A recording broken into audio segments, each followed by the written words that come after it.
Man, it feels like that's crept up, doesn't it? Just 2 weeks from now, EB02 will be in your stores, on your shelves. Pretty crazy. Feels like we only just entered OP10, and already we're moving on. What a time to be alive. Ahead of the launch of EB02, I've decided to take a look ahead at Japanese results to see what we might expect, and highlight just a few cards that I think you may be better off buying now than waiting for 2 weeks' time. And this is going to be mostly focusing on these decks. These were the top decks that we saw in Japan. Green Purple Luffy was obviously the big one. And then Doflamingo and Blackbeard were number 2 and number 3. Smoker rose to prominence right at the end of Japan's format, taking down the Japan finals, but didn't have much to say before that. Will this convert over to performance in the West? I'm unsure, but seems shrewd to talk about him anyway. I'll of course not be talking about every card in these decks. I'll be talking about ones that I think could be underpriced at the minute and could rise up as we enter the EB02 format. And this is how the slides are going to look. Not only do I have the card market trending, I also have the TCG player price. So whether you're in Europe or in America, this will be of value to you. And I've also tried to come up with a comparison card. This is a card that I think is in a similar position to the card that I'm talking about. However, the price has already risen because the same thing that's going to happen to this new card has happened to this old card a set ago, 2 sets ago, however it may be. Some of these links admittedly are more tenuous than others, and for some cards, I couldn't think of a good comparison. But for this one, Thunder Bargua, this I think is a really good example of this. This is a rare event from OP01 that has seen next to no play in recent memory, but now has started seeing play in Green Purple Luffy. And with Green Purple Luffy being the best deck in the game, it's a card that people are going to want to get their hands on. And OP01 cards, you know what they're like sometimes. This has not had a reprint in a very long time, and I want to compare this to Gum Gum Farfetch'd Pistol Red Hawk. This is another card, OP01, rare event, saw no play, and then Shanks came out, and people were like, this is quite good in Shanks, and then it shot up. You can see it's around 3 to 4 times the price of Thunder Bargua, and I think Thunder Bargua could easily, maybe not reach £3.50, $4, but I think this will at least double in price as we enter EB02, and people realise that they want to play this in their Green Purple Luffy list, and start running out to get them. This is by no means mandatory in Green Purple Luffy, however, neither was Gum Gum Farfetch'd Pistol Red Hawk, mandatory in Shanks. I think around the same amount of lists will choose to play Bargua as Red Hawk, and quite often this Bargua is a 4 of in Green Purple Luffy. If you want to check out some gameplay with this card, there's a card on your screen with a link to my Green Purple Luffy video, but I do think this is realistically a card that could easily double in price as we enter the next couple of weeks, so one that you could get ahead of the crowd on. Tony Chopper, this card has sort of already risen in America, but if you're in Europe, this is just 17 pennies, and I would like to compare it to Sengoku. Sengoku is a card that is a 4 of in what was the best deck in the game, Doflamingo. Probably no longer the best deck in the game, but certainly a very, very powerful deck.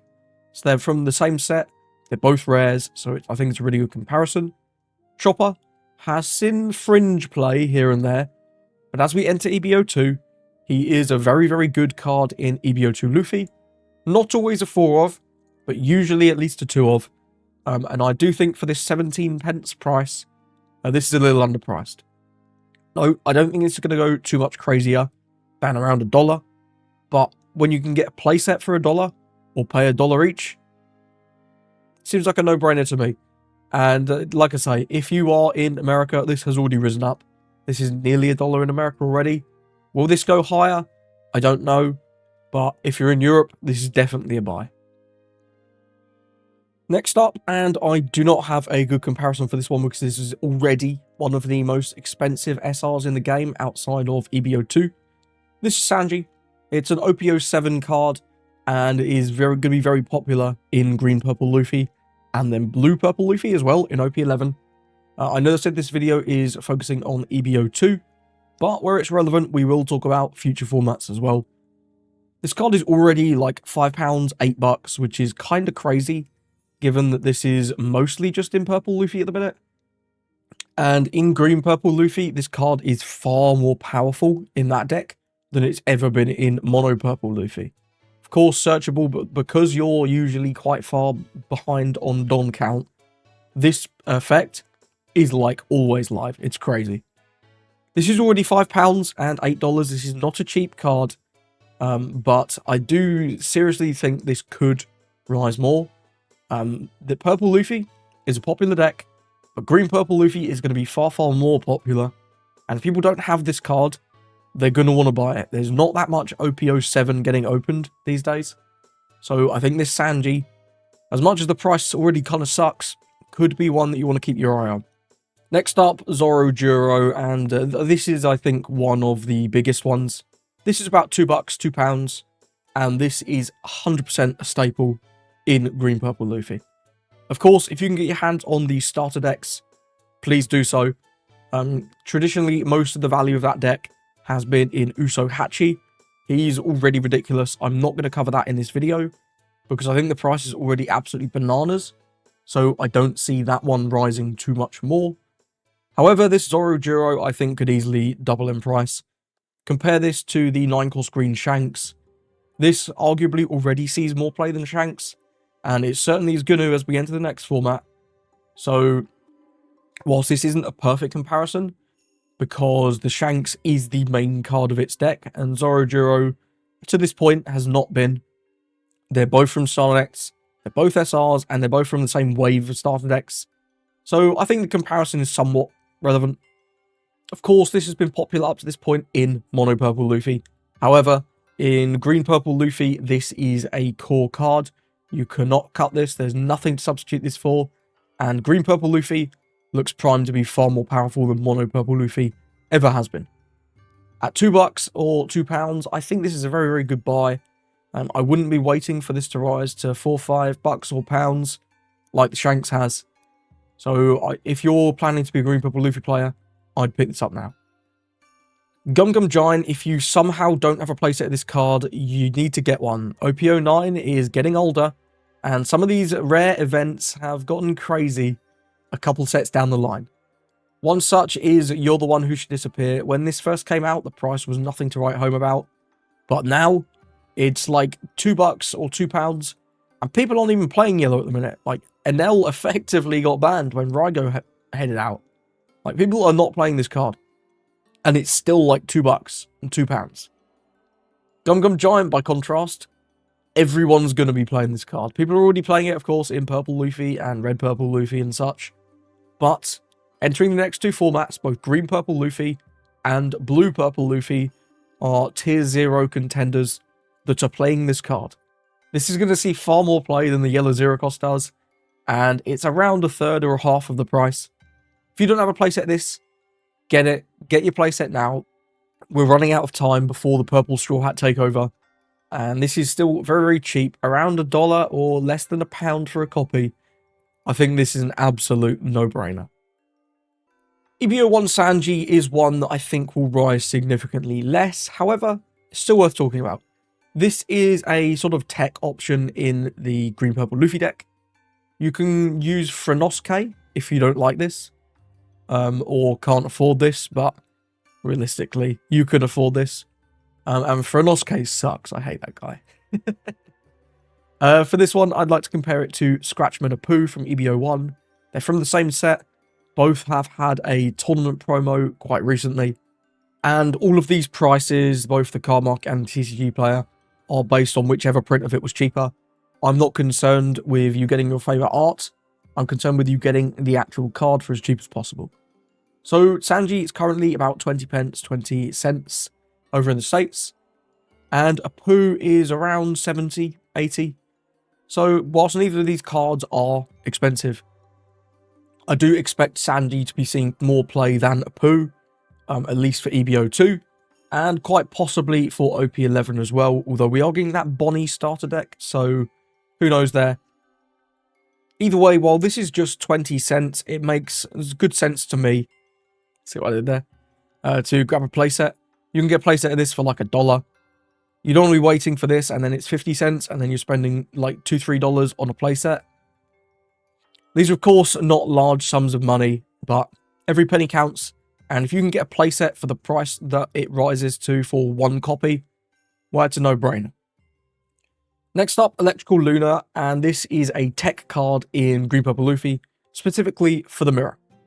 Whilst I don't think Graveblade is a perfect comparison, because Graveblade is significantly older and more flexible in its use case, I think with Green Purple Luffy looking to be as dominant as it is, Electrical Luna is going to be a really good tech card in the same way that Graveblade has been a really good tech card for the Doflamingo and or Boa decks. This is from OP08, which is a set that people don't like to open because the pulls, a lot of them really suck. This is dirt cheap at the minute. It's just 20 pence in the EU and 60 cents over in America. And if you could look at the price of Raging Tiger, it's like at least 4 times more. I also don't think I expect this to get quite to Graveblade's numbers. I'd be very surprised if this was under like $1.50 once Green Purple Luffy comes out and people start playing this. So especially if you're in the EU and this is just 20 pence, I think pick up a playset. Although if you are just planning to have what's mandatory, I think you can get away with 2 copies of this one for your Green Purple Luffy deck. One of the last cards I want to talk about for Green Purple Luffy is the Demonic Aura 9 Sword style Ashura Demon 9 Flash. Say that 10 times fast. One Piece loves their long ass card names, right? And this is probably one of my biggest reaches. This is a fairly rare tech card in Green Purple Luffy. However, it does see play. Being able to rest one of your opponent's blockers and then go for game is pretty nice. And you can use the Going Merry to make your 1-cost Nami Searcher a 3-cost, and then be able to rest it for Demon Ashura's effect. Comparison, again, this is a bit of a reach, is Tempest Kick. They're from the same set, they're both rare events. As much as Tempest Kick is a 4 in Lucci, Lucci is not the most popular deck. There's a lot of people that don't like its playstyle, especially post-bans. So I would not be surprised if Demonic Aura sees about as much play, copy for copy, as Tempest Kick. And again, these are not large sums of money that we're talking about. This is 10 pence, potentially going up to 50 pence. But like I say, if you can get a playset for the price of 1 copy, why would you not? Moving on to Blackbeard. Blackbeard looks poised to be a very powerful deck in the next format. Doflamingo got hit, so Blackbeard has a slightly better matchup into him. The Green Purple Luffy matchup has not changed, but he wasn't losing horrifically against Green Purple Luffy over in Japan, so we'll just see how that works out in the West. However, I think the 10-cost Blackbeard blocker is pretty underpriced at the minute. I know Blackbeard is not the most popular deck. A lot of people don't like his playstyle. However, this is just a crazy card, and if Blackbeard gets buffed, especially by that Blackbeard-themed starter deck, well, this could rise up. I'm aware Lin is a lot more of a good generic top end than, of course, Blackbeard is. He is very much leader locked. But these are both incredibly powerful top end, who I can see getting more expensive as we go down the line. Of course, Lin is 1 set older than Blackbeard, and is more versatile, but mainly at the minute used in Purple Luffy. I always say, if you can get one of these, like, good SRs for around $1 or £1, that's a steal. And I can't believe this is still, like, $1. I really need to complete my playset, because I don't have these either yet. But yeah, I could easily see this rising to $2, $3, £2, £3 as we enter the next couple of formats if Blackbeard continues to perform. OP11 looks maybe a little more sus for this guy, but still looks decent. And in EB02, especially with that starter deck potentially buffing him, I think this is a really good cop at £1. And for very similar reasons, Kuzan. This is way cheaper in America. Like, normally on these types of videos, you'll see that the EU price is generally just a little bit lower than America. But this one is just half the price in the States. I have absolutely no idea why. Maybe EU players are much hotter on Blackbeard. Who's to say? But either way, if you can pick this up for $1 or $2, this is a really good buy. Again, that Blackbeard starter deck likely to include mid-cost characters, which can then be summoned from Kuzan. Don't have a good comparison for this one because it is quite so new, and less confident that the price will simply go up, as because this is still a new set card, there is still some amount of people still opening this set. There will still be more getting pulled, but as we move into EB02, that will cease, and then I think we'll start to see this card's price rise up.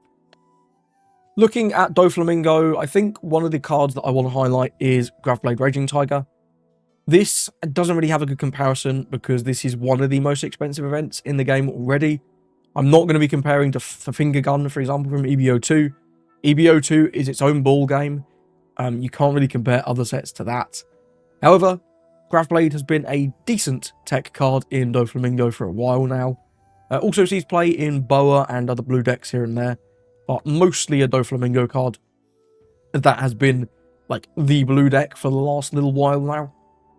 At around £2, this is already quite high, but as we enter the next format, if you're playing Doflamingo, this may well rise in prominence over Red Rock because of the ability to hit 2 mid-range targets in Green Purple Luffy. Of course, they can use their Going Merry to take one of their characters outside the range of this, for example, Sanji Pudding or the EB02 Luffy. However, still being able to hit 2 things on their board is going to be pretty impactful. And this card is only getting older. Nobody is opening OP06 at this point. So if you think yourself as a bit of a Doflamingo enjoyer, make sure you've got at least, I'd say, about 2 or 3 of these. Probably not going to need a full playset, but 2 or 3 is a good place to start. Worth noting as well, the trigger is insane. Bottoming a 5 into Green Purple Luffy is just like back-breaking. That's crazy business. The only other Doflamingo card I really want to talk about is this 7-cost Doflamingo. This has started seeing a bit more play post-bans, and you can see that reflected in the American price. EU price hasn't really reacted yet, considerably cheaper over here, but this is currently about a 2 of in most Doflamingo lists. This is an incredibly relevant stat line outside the range of Ben Beckman and Silver's Rayleigh, and hitting a 7 currently in the format is really good. You can bounce said Ben Beckman, and you can bounce Jozu and not be bounced by opposing Jozu. As we look ahead to Green Purple Luffy format, the highest their Sanji Pudding can get is 7 with the effect of the Going Merry. So having something like Doflamingo that can bounce 7 cost could be pretty valuable compared to Jozu, who cannot hit a Sanji Pudding that's been buffed by the Going Merry. And of course this is searchable in the Doflamingo deck. For comparison, I'd like to point at STO2 Lore. These are both SRs from the initial wave of starter decks. Neither's had a reprint in a while now. And side note, why is this card so expensive? Like, nobody's playing this. Unless you're playing one of the partially green lore decks, which are so far from meta, it's crazy. I don't know who's playing this. Why is this $7? Either way, if this can reach $7, this Doflamingo certainly can. So if you don't have your copies of this, I would pick them up sooner than later. You can probably get away with 2, but if you've got the money and the ability, getting 4 is no bad thing. Now this might appear to be a bit of an out of left field pick because I didn't highlight any decks that would be playing this on the first slide. However, with the new 7-cost Sengoku coming out, I think if decks are looking to play black, the Navy engine is quite compelling. And additionally, if you're going to deal with Green Purple Luffy playing out Sanji Pudding on 5 and then increasing its cost, this guy is likely to be instrumental on 4 or Laboon to getting rid of that. So I would not be surprised to see this gradually creep up over time. This is simply a staple black card at this point. This has proven itself format after format to just be incredibly powerful. Who knew drawing a card on play and then giving -4 is good. For a comparison, 8-cost Kid, both of these are early doors SRs that were reprinted in PRB and saw their prices plummet. Kid's already shot back up to reasonably expensive, but Kuzan's not quite reached that yet, hovering just under $1. I think whilst this is still quite cheap, it makes sense to just pick up 4 copies at $1 each. If you're planning on playing black decks at all, absolutely make sure you got these. Because without developing something like this, clearing a 7-cost Sanji and Pudding on curve is going to be quite challenging. Now, as we move on to talk about some red-green smoker cards, I think one of them is Ben Beckman. I've been rapiding on about this guy in like every video forever. This card is crazy. This is a staple red card going forward, and this is very underpriced in my opinion. It sees play in Shanks, sees play in red-green smoker, and looking forwards to the future, who knows what red decks this will see playing. Probably not Kobe, admittedly, but and definitely not Rayleigh. But as if we get more generic red leaders, I think this will be a shoo-in. And do remember we're getting that Shanks starter deck, so it's very possible that the Red Hair Pirates package could get a buff from that. For a comparison, I've got Dragon. Dragon is another red SR, couple sets older than Ben Beckman, another one that has proven itself as a staple red card. You see this again in Shanks, but also in more aggressive decks like Zorro or Bello Betty sometimes. Of course, you're unlikely to see Ben Beckman in a Bello Betty deck, but you are more likely to see him in controlling red decks going forwards. So I think this is a fair comparison. Both of these just have very generic good effects and good stat lines to boot. If you don't have a playset of Ben Beckman somehow, at $2 or £2, this could be a last chance to get them. Although if Shanks does fall off in the next couple of formats, this could fall. But do remember, this also sees play in red-green smoker, and red-green smoker I think is poised to be one of the top decks in EB02. And the last card I want to talk about is Green Kid. We just mentioned him in the Kuzan page as a card to compare to, but I don't have a comparison for this one because of that reprint in PRB. His price, I think, is a lot lower than it quote-unquote should be. Before the PRB reprint, this used to be like 20 quid, 20 bucks at one point. So I think we will gradually see this price continue to rise up. This card is so important for green decks, Bonnie, red-green smoker, and we have even seen this as a tech in green-purple Luffy, even though it turns your leader effect off, which is pretty wild. I think if you didn't have a playset of this, firstly, why did you not pick this up at the PRB price? That price was like a dollar each. That's what I mean with some of these cards. If you don't pick them up at $1, then they're $2, then they're $3, and it becomes a, diminishing returns. But I think if you plan on playing green, this is still a buy at this price.